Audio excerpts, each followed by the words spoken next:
valued at more than $400 billion. Louis Vuitton could be about to go duty-free for the first time in China.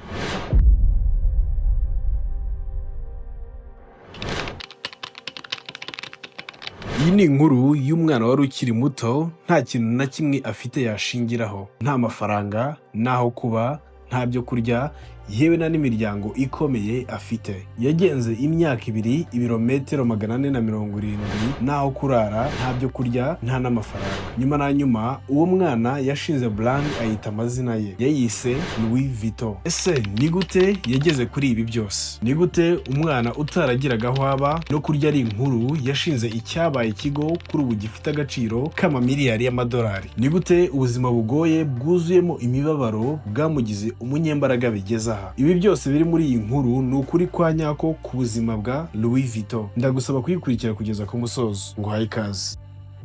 Mu mwaka w'igihumbi 1821 mu cyaro cyitwa Anche mu Bufaransa havutse umwana w'umuhungu mu muryango wari ukennye. Uwo mwana bamwise Louis Vuitton. Gusa ubuzima ntabwo bwamuhaye ikaze mu mutuzo cyangwa ubukire. Kuva kivuka yari yugarijwe n'ubuzima bugoye kubera ubukene bw'iwabo. Se w'uyu mwana, Xavier Vuitton, yari umubaji. Yari umugabo wakoraga ibikoresho bitandukanye bikoze mu mbaho. Nyina, Caron Gaillard, yaradodaga, by'umwihariko akadoda ingofero azidodera abagore baho mu cyaro. Nubwo se na nyina ba Louis Vuitton bakoraga amanywa na nijoro, ubushobozi bwabo bwari ubwo kugura ibitunga umuryango gusa. Louis Vuitton yakuriye aho mu rugo mu nzu y'ibiti yari ifite igisenge kiva no hasi yahoraga ikonje. Mu gihe cy'itumba agace ka Anche babagamo karakonjaga cyane, hari ubwo wasangaga huzuye urubura hagashira amezi bimeze gutyo. Ubuzima bwari bugoye ku buryo batabonaga n'ibyo kwiyorosa mu ijoro, ndetse naho kurara kuhabona byari bigoye. Gusa Louis n'umuryango we bagombaga kwihanganira ubwo buzima bakabaho muri bike bari bafite. Ku myaka ye mike yize ko ubuzima budashobora kuguha ibyo wifuza byose. Ntabwo yabonaga ibyo yifuzaga byose nk'uko yabonaga abandi bana babihabwaga n'ababyeyi babo. Nta nubwo yagize amahirwe yo kujya ku ishuri, ahubwo ubwana bwe yabumaze afasha se mu mwuga yakoraga w'ububaji. Louis Vuitton yabaga ashonje,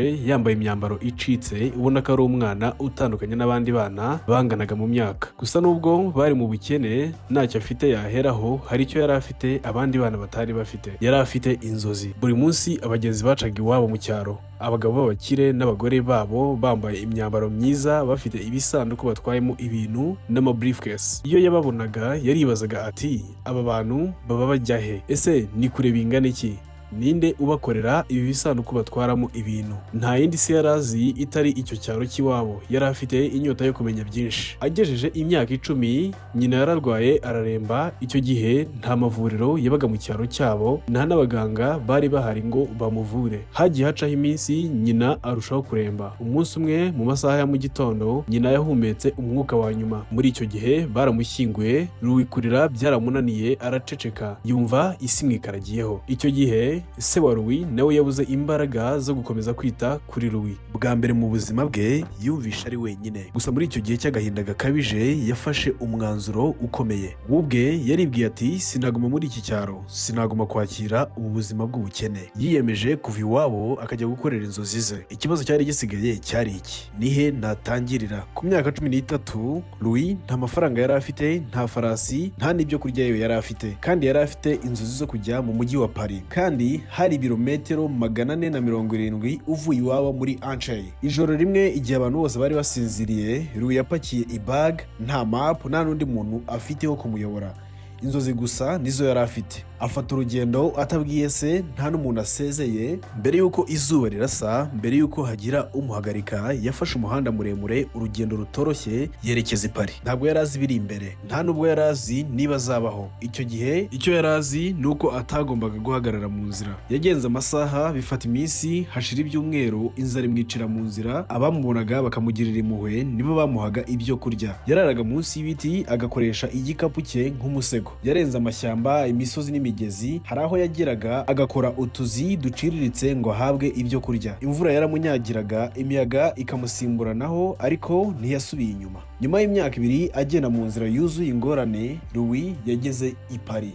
Gusa akigera i Paris ntabwo ibyo yabonye ari byo yari yiteze. Yasanze harenze ibyo yatekerezaga. Yasanze huzuye ibihumbi by'abantu, ibinyabiziga byuzuye mu muhanda, amasoko yuzuye abantu bacuruza ibyo kurya ndetse n'abacuruza imirimo y'ubwiza butangaje. Umwuka waho wahumuragamo imigati, ikawa n'amaparfait ahumura neza cyane. Muri make yagize experience y'ibintu bishya gusa, ibintu atari yarigeze ahura nabyo mu cyaro cy'iwabo. Gusa nubwo umujyi wari wuzuye ibyiza byinshi, yabonyemo n'ibindi bibi. Imihanda isa nabi yuzuyemo abasabirizi, abajura n'abantu benshi bakoraga bashaka amafaranga yo kubatunga. Ntabwo byari byoroshye Paris. Ntabwo hagiriraga umuntu udafite amafaranga naho kuba impuhwe, kandi Louis nawe nta kintu yari afite.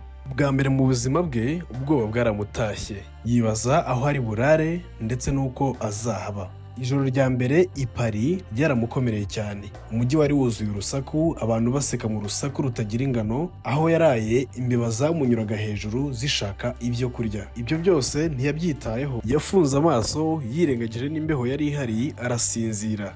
Kubera inzara icyo gihe yakangutse kare cyane. Yari yaraye hafi y'ahakorerwa imigati. Mu gitondo akibyuka yabonye abaza bagura imigati, impumuro y'imigati yamugeraho, inzara ikamwicira icyarimwe. Gusa nta yandi mahitamo yari afite.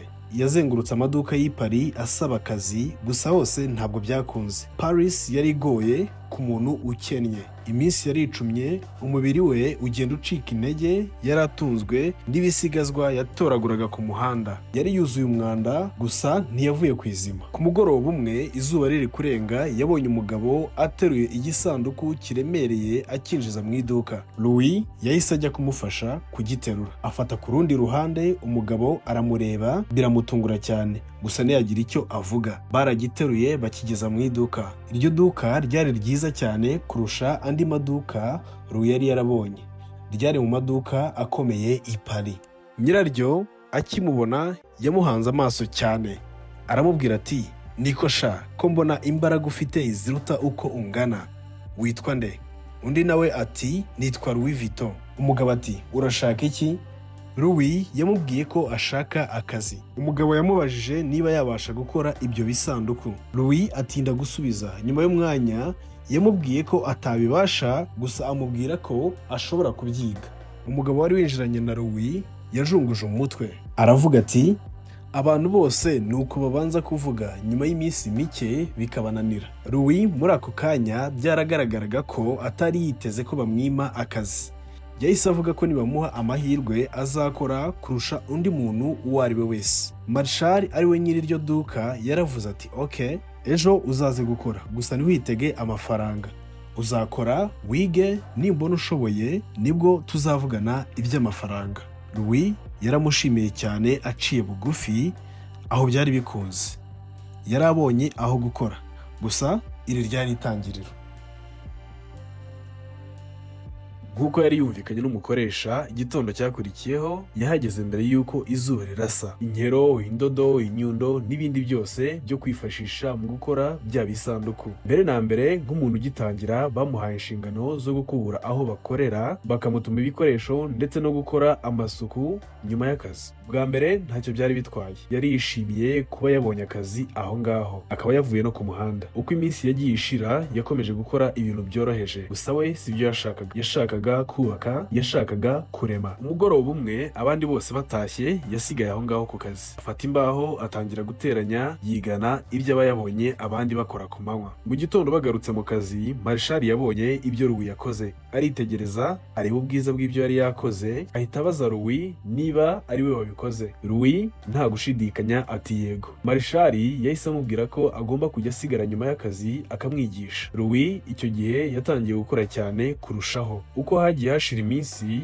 Louis yatangiye kuba umuhanga cyane mu kazi. Ntiyari akiri umunyeshuri, yari atangiye kuba umunyamwuga mu bubaji, ku buryo umuntu wese yashoboraga kubibona. Ku myaka ye 20 ntiyari akiri wa mwana wo mu cyaro yahoze ari we. Yari amaze kuba umukorikori kabuhariwe. Abakire batangiye kumenya izina rye. ku buryo bazaga babaza Louis Vuitton. Umunsi umwe umugore yinjiye mu iduka w'umukire pe, yambaye imirimbo ihenze cyane. Uwo yari umwamikazi Eugenie, umugore w'umwami w'abami Napoleon wa gatatu wayoboraga Ubufaransa. Akinjira mu iduka mu ijwi rituje gusa ritegeka, yabajije Louis ati, ni wowe bita Vuitton? Louis arebye uwo muntu uje amushaka agira ikiniga. Yari yarakoze aka kazi imyaka myinshi, afite ubumenyi buhagije, gusa nta bumenyi yari yarabonye bumutegurira aka kanya yari arimo. Yahise avuga ati, yego nyiricyubahiro. Ibyo ngibyo abivuga yunamye aciye bugufi. Niki cyakurikiyeho? Iki ni igice cya mbere cy'iyi nkuru. Kaducumbikira aha tuzakomeze ubutaha. Ndagushimiye wowe wayikurikiye, murarikiye igice cya kabiri.